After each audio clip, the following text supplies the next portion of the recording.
Ulifikiria kitu gani mpaka ukaamua kuandika kitu kama hicho? Ya kwanza ni maisha ambayo niliyapitia. Hapa nyuma nilikuwa naumwa sana. Ya nikaumwa, ikabidi nirudi nyumbani Kongo, nikaenda kupona Kongo. Ndo nikasema roho mwangu kwamba siku nikifika Tanzania nitaandika ushuhuda Mungu amenitendea. Kwa ule wimbo umebeba ni ushuhuda wa mambo ambayo umepitia. Yes.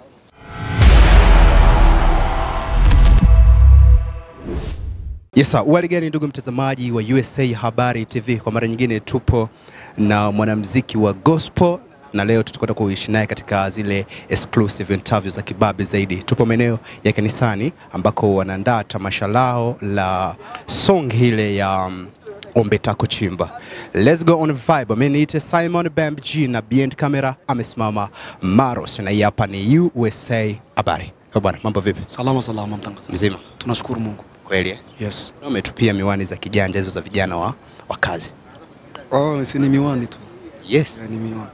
Na hiyo pigo mwanangu kama za vijana, unajua wale wasinge za kibongo. Sasa mimi unaniona mimi nishakuwa mzee lakini No, bwana. Mimi ni kijana. Kweli? Yes.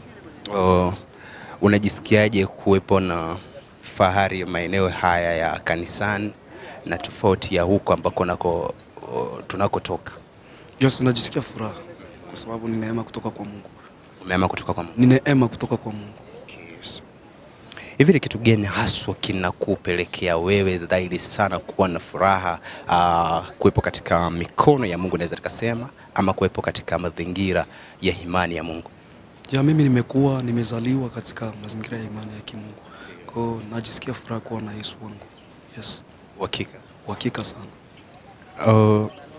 Kitu ambacho kimetufanya tukutafute zaidi ni song ambayo imefanya vizuri sana na imetikisa baadhi ya vijiji hapa, lakini nje ya kambi yetu na nje ya mipaka ya Tanzania inafanya vizuri. Ombe Tako Chimba. Hii ngoma ulifikiria kitu gani mpaka ukaamua kuandika kitu kama hicho?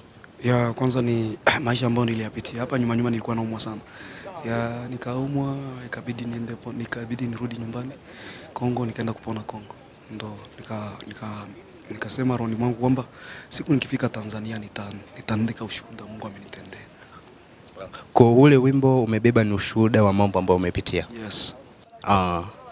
Ni kitu gani haswa kilicho track sana moyo wako ukaona kwamba imeshindikana hapa, ukatoka hapa na ukaenda Kongo kwenda kutafuta matibabu, na ulipona kwenye njia za kidunia, au ulienda hospitalini, au umeenda kwenye vyumba vya maombi ndio ukawa umeombewa ukapona?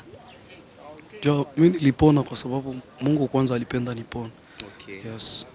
Nilienda kwa watu wa Mungu, wakanifanyia huduma, wakaniombea nikapona. Kweli? Yes. Na hiyo ndio ikawa moja wa sababu za kuandika ule ushuhuda na kuletea jamii. Ndio. Hivi ni kitu gani sasa baada ya magonjwa hayo, misukosuko ya maisha kama hiyo, ulijifunza kitu gani? Mtu anatakiwa kuishije vipi kati yake yeye na Mungu?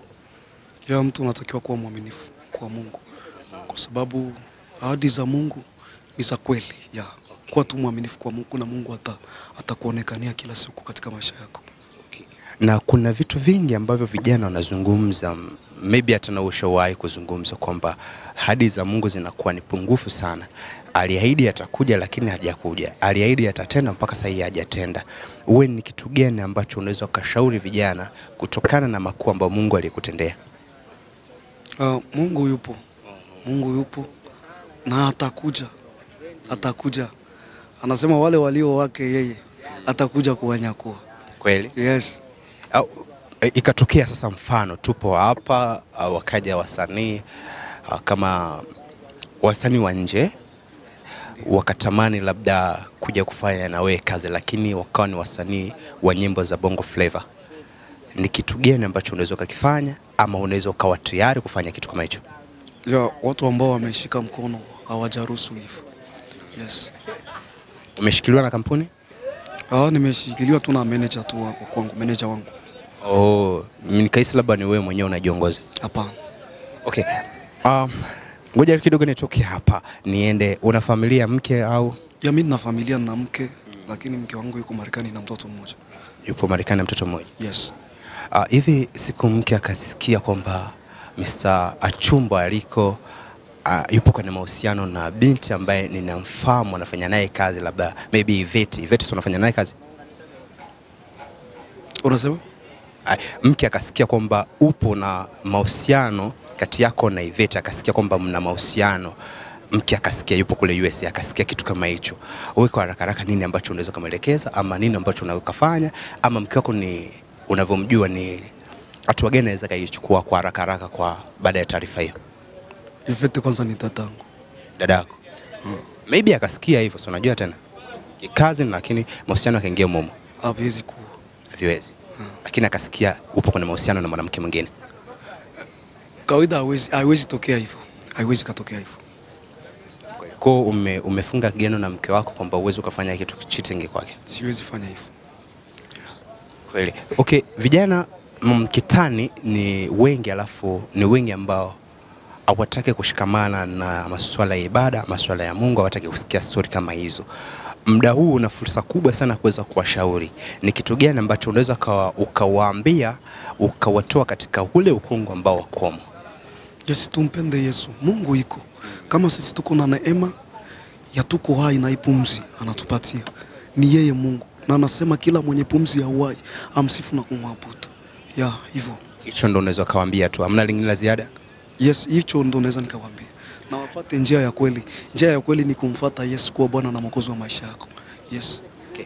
Ombe Tako Chimba ni wimbo, kama nilivyoendelea kusema, ni wimbo ambao unafanya vizuri. Na leo watazamaji wanakutazama, location pale zilikuwa zimefifia. Kwa naweza nikatamani kidogo ufanye verse moja ya kwanza ama ya mwisho ama ya katikati, wale waweze kuwavutia sana na endelee kuifuatilia Ombe Tako Chimba. Welcome.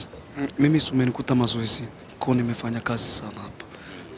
Hizi ni saa 7 kama saa 7, kwa nimeanza saa 1. Nimechoka, siku nyingine nitaimba. Okay, asante. Na hapa ni kitu gani ambacho mnaandaa? Tunaandaa hapa tamasha ya kaka yangu Michael Nyange. Yes, anaandaa. Yeye ni mwimbaji wa zamani. Alianza kuimba zamani, bado sisi ni watoto sana. Okay. Kwa alitaka azindue sasa zile nyimbo zake. Ndio akasema mdogo wangu, njoo unisupport. Okay. Na ni kakaangu mimi. Kakaangu. Kwa umesimama hapo kuja kumsupport? Brother. Hiyo tamasha itafanyika lini? Hiyo tamasha itakuwa Jumamosi. Itakuwa tarehe 4 saa 7 mchana. Mwezi wa 10 hapa. Yes. Okay. Jamii ya Nyarugusu labda ikabatika kupata hili, ni kitu gani ambao unaweza kawaambia kupitia hii tamasha ambayo inafanyika mwezi wa 4, mwezi wa 10? Mimi napenda tu waje kwa wingi, tafuta kadi yako mapema, njoo kwa wingi kwa sababu wimbo wa Ombe nitauperform live. Hakika. Niseme Bwana dhidi kukutendea makuu kwa hilo. Ndio. Okay, neno moja kwa mashabiki zako lakini pia mashabiki wa USA Habari TV. Mimi nawapenda sana, na shukuru kwa support yenu kubwa, mnaendelea kunisupport. Mungu awatunze kwa ajili yangu mimi Achumba. Amen. Mzidi kufuatilia USA Habari TV. Ni vijana ambao wanafanya kazi nzuri. Yes. Yes, bado ulikuwa nami muda wote. Simon BMG na behind camera ni Maros. Subscribe, like, kushare na kucomment. Kwa wakati mwingine, bye bye.